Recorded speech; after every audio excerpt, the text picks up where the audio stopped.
The war in Ukraine is a tragedy for many reasons. Let's face it, war is hell.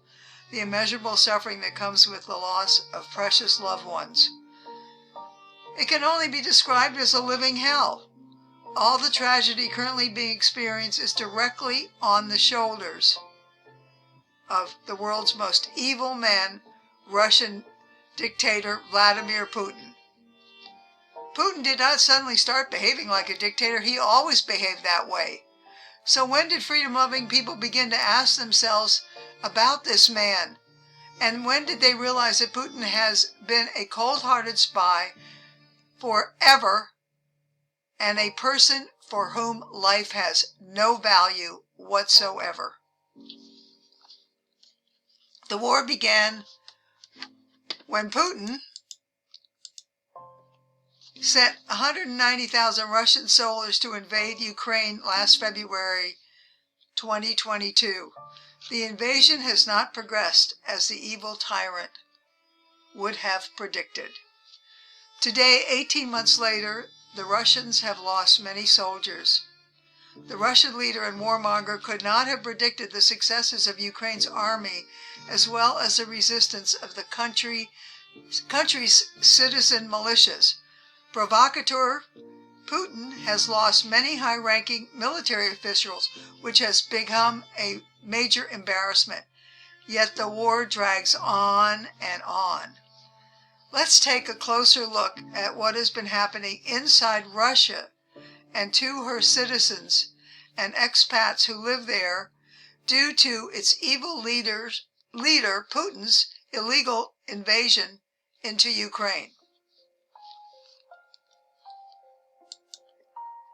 Since Russia's egregious aggression started, there have been outcries from all over the world. Life in Russia has changed for the worse. Many foreign residents have left the place they call home. Leaving has not been easy. One expat stated that even though Moscow is not a perfect place, it still remains one of the greatest cities in the world. Those remaining are mostly long-term residents with families, some of whom will not allow the Russian illegal invasion of Ukraine to diminish their appreciation of the city, stating it is one of the world's most amazing world capitals. Western sanctions and the public outcry over Russia's war in Ukraine has done little to stop evil Putin in his tracks.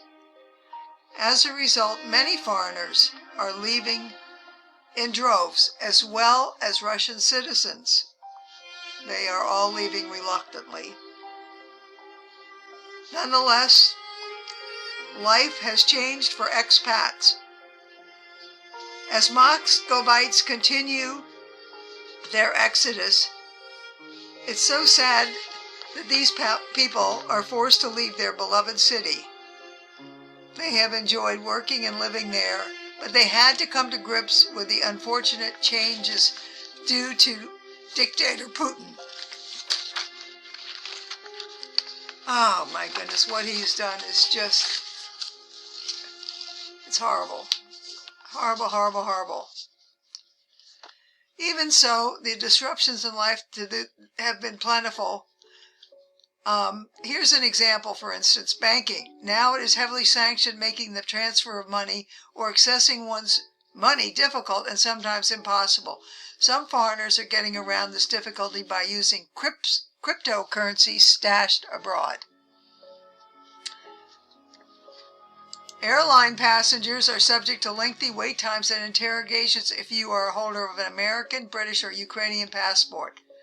Beware, staying outside of Russia would be a much safer option. Citizens from these countries are being interrogated upon re-entry into Russia. They have been subject to cell phone searches and long interrogation times. And if entrants do not speak Russian, they can be subject to even longer wait times until a Russian translator shows up. The preferable escape route these days is by land, either on foot or by ground transportation. People by the thousands continue to flee into contiguous countries such as Estonia, Finland, and Latvia. Another reason ground transportation is preferable is due to Russian flights are prohibited from entering European airspace making existing flight ticket costs absolutely exorbitant. Oh gosh, look at this. Can you imagine taking a few things from where you live and exiting a place that you called home with nothing but what you can carry in your hands? This is such a sad picture of this woman with her 2 children leaving because she is taking care of her family and has to leave what is considered a very volatile and dangerous situation. Ah, what a tragedy. And then she has no idea whether she'll ever be able to return to her homeland. It makes me so sad. I dislike talking about it, but it's important that the world knows what's going on there. As the war escalates in Ukraine, matters got worse when news came from the Kremlin announcing this past September that 300,000 reservists would be called up to serve in the Ukrainian war. There are even rumors that some Russians have been drafted with no military experience whatsoever. As a result, Moscow is experiencing a mass exodus of young Russian men of military age fleeing their homeland. Here's a case in point. A German man living in a Moscow appointment heard a knock on the door. A military official showed up and handed him draft papers. Luckily, the person receiving these military orders was not Russian. But he did call his landlord, who is Russian, who immediately turned around and made plans to have his sons leave the country before any military orders could be served on them. Get this. Should you be in the medical profession, you are strictly prohibited from leaving. The Russian military requires doctors, nurses, and caregivers to join the war effort. The following is a personal but very sad story, indicative how horrible the effects of war can be on one person. A young journalist, American journalist named Michelle Bertie, headed for Moscow in 1978 after graduating from an American college and has lived there ever since.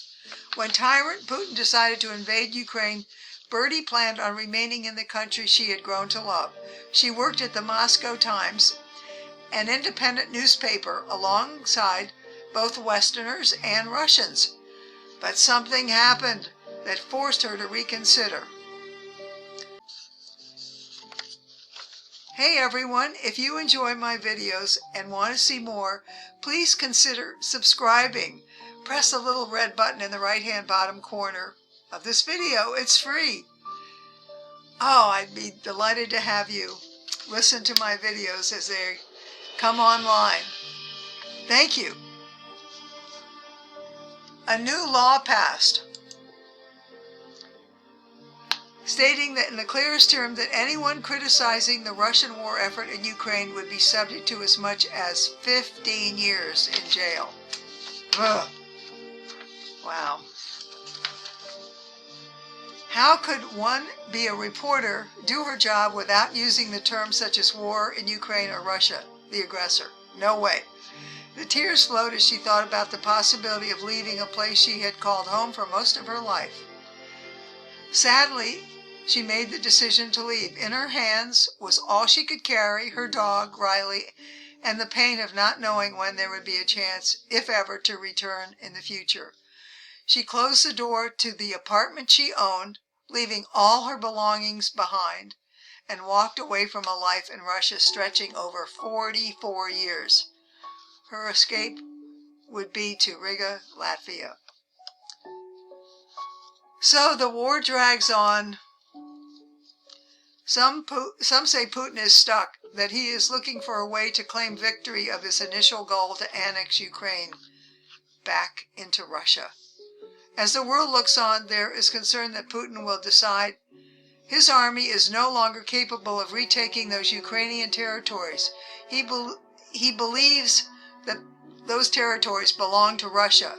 The fear is that someday this will come to pass. He may decide to deploy tactical nuclear weapons a nightmare scenario causing a disaster of casualties of enormous proportions.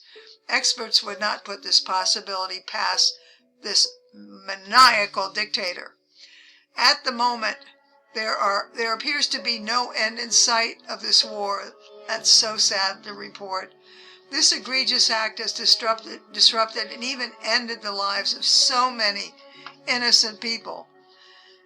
This aggression, this unwarranted aggression and tragedy is squarely on the shoulders of one of the most evil men in all the world, and that, as we know, as Vladimir Putin.